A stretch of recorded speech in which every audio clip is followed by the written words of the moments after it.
Ya, dua putra Presiden Jokowi, Gibran dan Kaisang, dilaporkan ke Komisi Pemberantasan Korupsi. Pelaporan ini menyangkut rekam jejak sebuah perusahaan yang dimiliki oleh keduanya. Apa saja alasan dibalik pelaporan ini?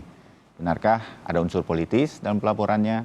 Kami segera bahas. Ada sang pelapor yang juga merupakan dosen di Universitas Negeri Jakarta, juga analis politik yang biasa hadir juga untuk Sapa Indonesia Pagi. Ubedillah Badrun hadir, dan juga ada Ketua DPP PD Perjuangan, Nusirwan, dan juga pakar hukum pidana sekaligus mantan hakim, Kang Asep Iwan Iriawan. Kang Asep, selamat pagi. Mas Nus, selamat pagi. Mas Ubed, selamat pagi. Selamat pagi, Mas Ya, Bayu. senang ketemu semua. Ini saya harus bilang kan, saya benar kan kalau bilang ini teman-teman lamanya Sapa Indonesia Pagi nih, ketemunya masih di Zoom terus. Terima kasih, kita ngobrol santai. Mas Ubed, 1-2 hari ini setelah Anda melaporkan Gibran dan Kaisang ke KPK, banyak yang bilang ini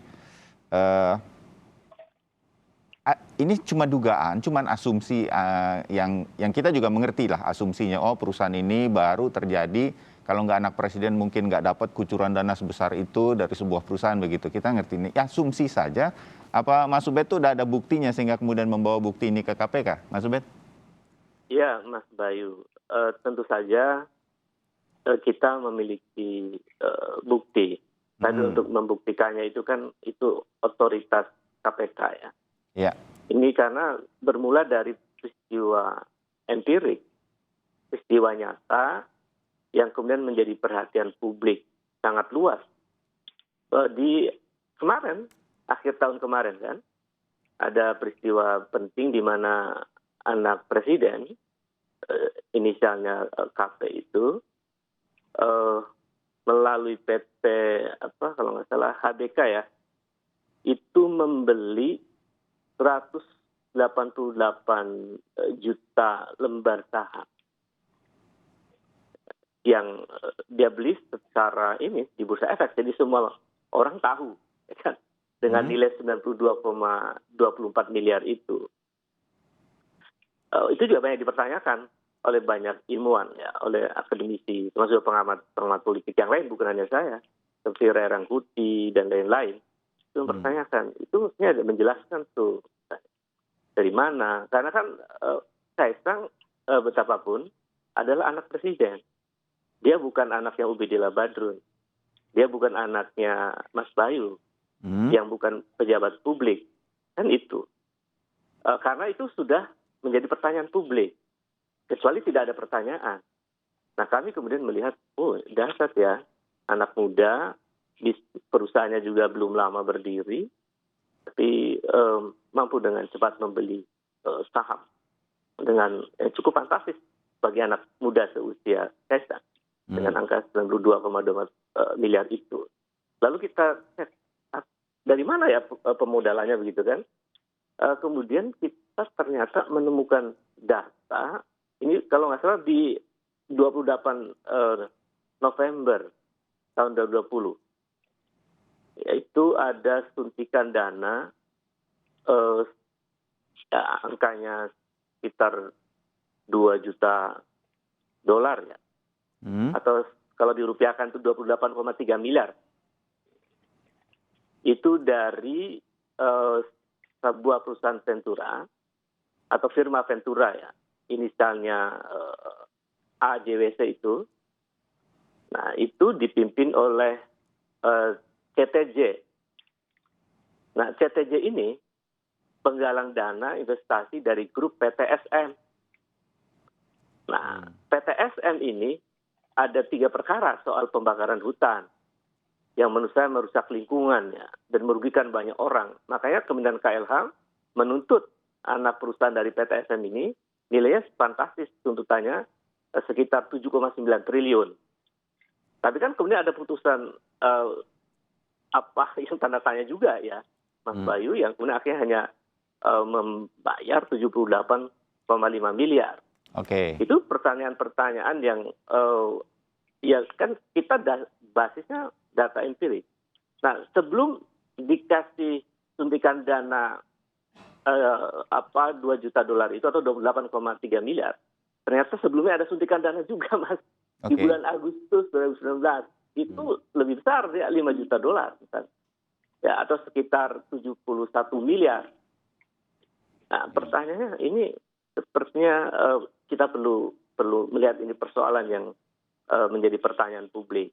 Oke, tapi PT SM sebagai induk organisasi perusahaan ini punya masalah hukum dengan kebakaran hutan sedang berlangsung, mungkin kasusnya masih terus terjadi begitu. Anak usahanya kan bisa saja berbeda usaha dan tidak tersangkut paut dengan PT SM-nya sendiri, karena ini memang banyak saya rasa perusahaan-perusahaan besar sekarang industrinya apa atau mereka bergerak di bidang apa, tapi sekarang terus mencari startup untuk diberikan investasi begitu, kan hal yang wajar juga. Jadi belum tentu berkaitan betul-betul. Nah itu yang kita ingin tahu, memang betul-betul ada kaitannya sehingga dengan demikian ini kemudian dilaporkan atau menjadi dugaan ini kemudian dilaporkan, Mas Ubed? Ya, ya kami tentu saja melihat dokumen-dokumen resmi yang kami peroleh datanya. Ternyata perusahaan dari dua anak presiden ini, ada perusahaan yang dibuat tahun 2019 di bulan Januari, itu yang didirikan tidak hanya berdua, tapi juga ada yang lain, diantaranya AP. Nah, AP ini anak petinggi Sinarmas. Ya, kan ini sudah menjadi konsumsi publik dan media sudah menyebutkannya ya. PT SM itu petingginya punya anak, nah, namanya AP. Nah, AP ini membentuk perusahaan di mana perusahaan itu bersama dua anak presiden. Itu di Januari 2019. Jadi apa kaitan-kaitannya? Ya kita melihat sepertinya ini ada tanda tanya besar. Bagaimana dana-dana sebesar itu disuntikan ke perusahaan yang di mana itu ada anak presiden. Dan ada anak petinggi Sinarmas misalnya. Itu kan maaf saya sebutkan ya Mas Bayu, karena ini sudah menjadi konsumsi publik dan punya hak jawab ya. Dan sebenarnya kasus-kasus pembakaran hutan itu tidak hanya satu perusahaan, anak perusahaan, tapi juga ada anak perusahaan lain. Itu ditetapkan sebagai tersangka pembakaran hutan juga di Sumatera Selatan. Terbayang, nah, komisaris dari perusahaan yang bermasalah itu adalah ya bagian dari PTSM juga, anak perusahaan PTSM, karena dia juga direktur dari sebuah perusahaan DSS yang itu adalah anak perusahaan dari PTSM. Dan terbayang. kasus ini tidak jelas kelanjutannya. Itu selain yang kasus yang tadi ya, jadi 7 triliun kurang lebih sampai jadi 8 miliar itu. Terbayang Mas Ubed apa yang kemudian menjadi jalan pikir Anda untuk kemudian menyampaikan ini ke KPK kemudian begitu. Saya bukan orang hukum, ada Kang Asep di sini. Kang Asep, kalau hal semacam ini, saya menyebutnya apa ya? Kita mengerti apa yang disampaikan Mas Ubaidillah Badrun itu mungkin ini ada kaitannya begini gitu. Apakah ini cukup kuat untuk kemudian dilaporkan? Dan apakah sudah pas ini dilaporkan ke KPK? Hal semacam itu, Kang Asep, kita boleh tahu analisa Anda? Ya, yang pertama, tindak pidana itu karena laporan, pengaduan, tertangkap tangan. Kalau lapor ke KPK karena laporan. Di KPK ada DUMA. Nah, sekali lagi, setiap orang punya hak melaporkan, siapapun punya hak melaporkan. Dan saya bersyukur yang dilaporkan juga tadi kita siap diperiksa. Kita bersyukur. Nah, itu yang pertama. Jadi sekali lagi, laporan ini nanti kan apakah data-data yang disampaikan oleh pelapor ya memenuhi persyaratan alat bukti enggak? Karena alat bukti itu harus sah. Kan disebut di 183 KUHP alat bukti yang sah, yaitu surat, ya saksi dulu, keterangan ahli, surat, petunjuk, keterangan terdakwa. Jadi materinya itu. Nah sekarang kalau dilaporkan oleh Kang Ubed, ya misalkan tadi bla bla bla, nah kita mengenal ya lembaga pembiayaan itu kan ada leasing, factoring, ya kartu kredit, ya lembaga pembiayaan, modal ventura. Semua kegiatan-kegiatan itu dalam lembaga pembiayaan dikawasi oleh OJK. Nah, apalagi listingnya dibuka di pasar modal, itu terbuka. Jejak digital itu pasti tercatat. Ya, nah, jadi gampang melihat alat buktinya. Kalau uang, tiba-tiba uang punya uang besar, kalau zaman saya atau zaman siapa orang tua saya dulu, tiba-tiba saya kaya pasti dicurigai. Kalau nggak dari babi ngepet, pelihara tuyul. Nah, kalau orang sekarang kaya kan bisa dari selebgram, youtuber, apapun ya kita kan nggak tahu. Anak-anak kaya kan sekarang banyak sultan-sultan yang kaya-kaya yang tidak tahu. Tapi kita kan bisa paham teknologi canggih. Tapi Ya. kalau di lembaga pembiayaan, sekali lagi, ini semua tercatat. Nah, apakah uang-uang yang tadi dipertanyakan kata Kang Ubed banyak itu Tercatat gampang kok tidak? telusurinya? Ya, karena di perbankan malah dikenal, ya, pengenalan nasabah dari mana uang itu, ya. PPATK bisa menelusuri. Jadi ini saya kira gampang mestinya. Paling gampang kok kalau data ini jadi alat bukti, jadi bukti permulaan. Nanti penyidik bisa melihat, ya, di KPK itu kan penyidikan satu. Apakah Oke. ini tindak pidana atau tidak? Kalau tidak pidana ya data itu jadi sampah gitu kan. Ya, Kalau oke. jadi ini tindak pidana, ini naik menjadi persoalan hukum. Jadi nanti penyidik akan mengkonstatasi, mengkonstruksi dan mengkonstitusi. Jadi siapapun laporan itu di KPK udah banyak kok, sudah KPK, di kepolisian, di kejaksaan. Cuman tadi pertanyaannya, apakah semua laporan itu menjadi tindak pidana atau tidak? Setiap penegak hukum punya parameternya, dan itu gampang kok ditelesinnya. Apalagi di dunia lembaga pembiayaan, semua tercatat. Apalagi di OJK, OJK punya peraturan OJK nomor 35 PJK 5 tahun 2015 tidaknya. Lembaga pembiayaan pun sama, surat untuk keuangan. Semua Ya. lembaga ini anak-anak berbentuk PT, badan hukum, itu ada. Oke. Nah, kalau aliran dananya, bagi saya yang bukan orang hukum, Kang Asep, saya jadi agak sedikit mengerti bahwa nanti KPK akan menelusurinya apakah dana-dana yang dialirkan ini sesuai dengan SOP-nya, dengan peraturan hukumnya yang ada. Ini perusahaan memang yang bisa memberikan investasi atau enggak? Oh, PTJ ini memang memberikan investasi. Oh, oke. Misalnya kira-kira kan begitu ya, Kang? Terus dananya ini kemungkinan dari mana dan gimana? Oke, kalau semua oke dan segala macam, berarti ya mungkin ini akan diumumkan juga ke publik.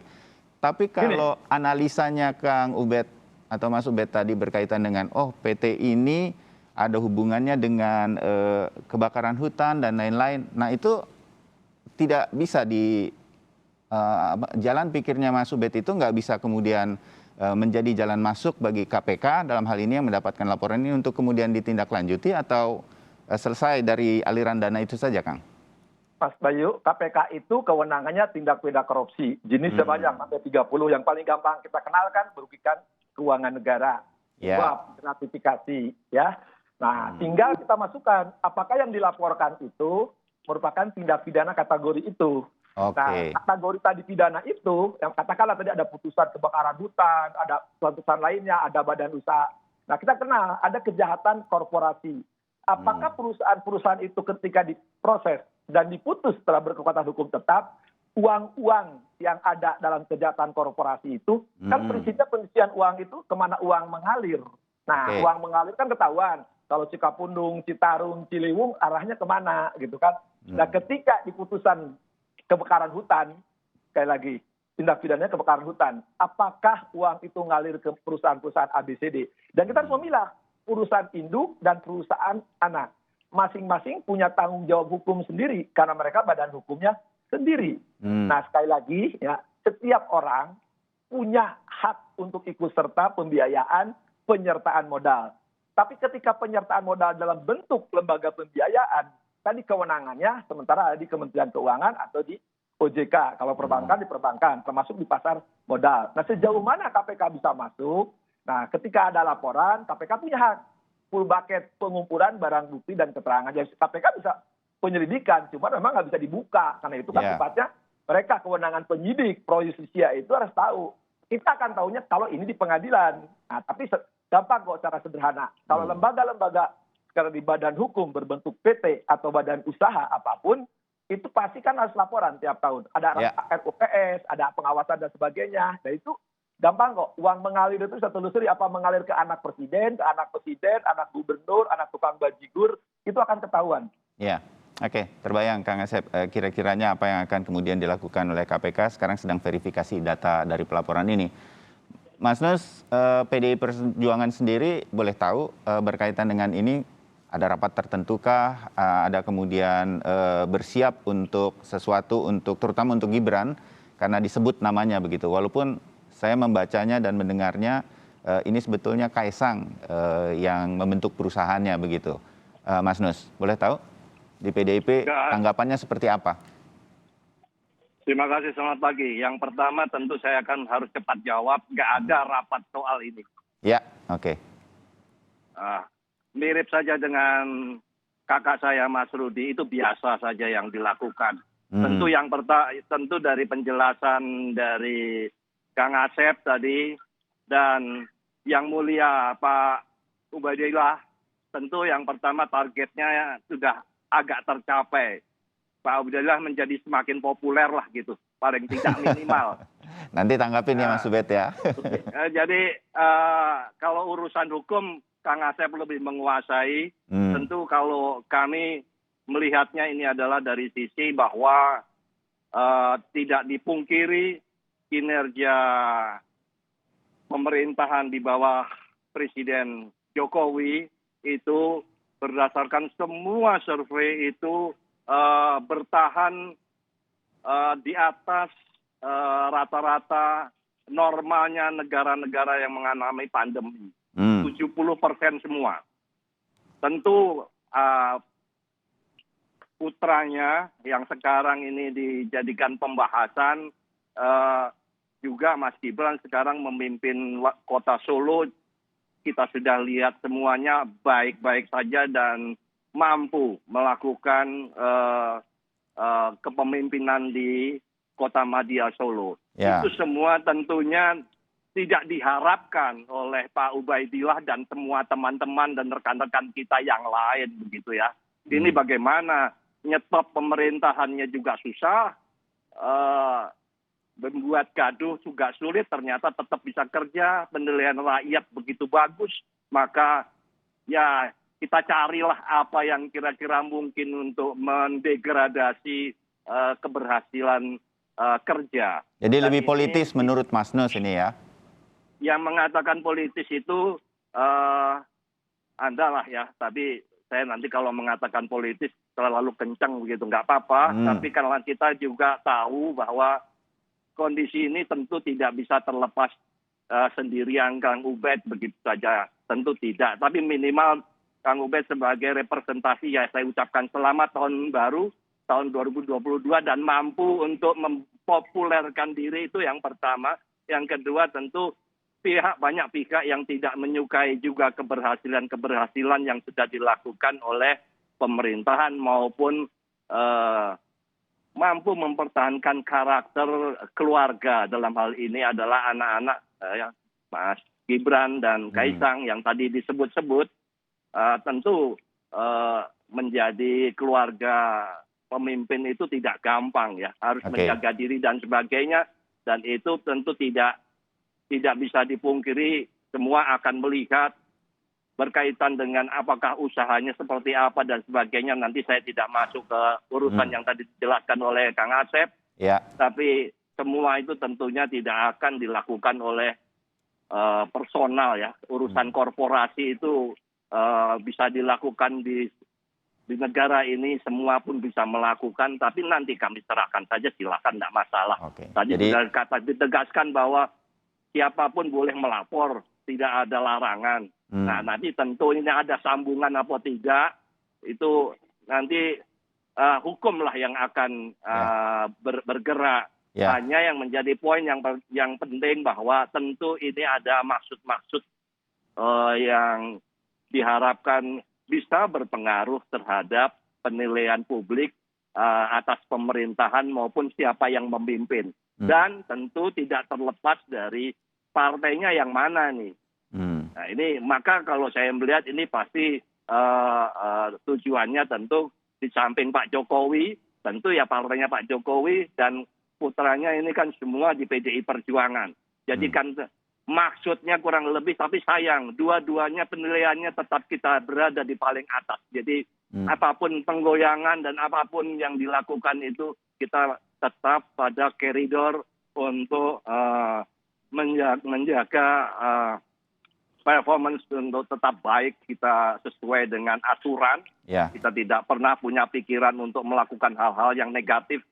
Nah, tapi dipersilahkan saja seperti yang disampaikan tadi, hak setiap orang untuk melaporkan. Oke, ya. Jadi PDI Perjuangan, Mas Nus, melihat saja, memantau saja sesuai dengan koridor hukum. Sekarang sudah di KPK, itu saja. Tidak ada hal-hal khusus yang disiapkan. Hanya harus siap-siap saja bahwa kalau apabila ini penggulirannya hanya sebuah langkah-langkah yang sifatnya mengada-ada, siap-siap saja, tentunya boleh dong. Kalau boleh melaporkan, tentu kita juga itu sebuah pencemaran nama baik yang Oke. hak setiap warga negara apabila dirasa itu mengganggu atau membuat kredibilitas pribadi tidak nyaman. Itu Ya. hak setiap orang pula, sama dengan hak untuk orang lain melapor. Kira-kira gitu kan, Kang Asep? Ya. Kalau misalnya satu pihak boleh melapor, tapi orang yang lain pun juga punya hak untuk mempertahankan diri dan menjaga kredibilitasnya. Oke, baik, dimengerti Mas Nus. Mas Ubaid nanti tanggapi ya bahwa ini mencari popularitas saja dan ada, saya menyebutnya apa nih, ada unsur untuk melihat mengganggu sedikit, menggoyang sedikit apa yang sudah dicapai oleh pemerintah sekarang. Presiden dalam hal ini lewat anak-anaknya. Nanti tanggapinya. Saya harus jeda dulu. Baiklah. Tetap bersama kami.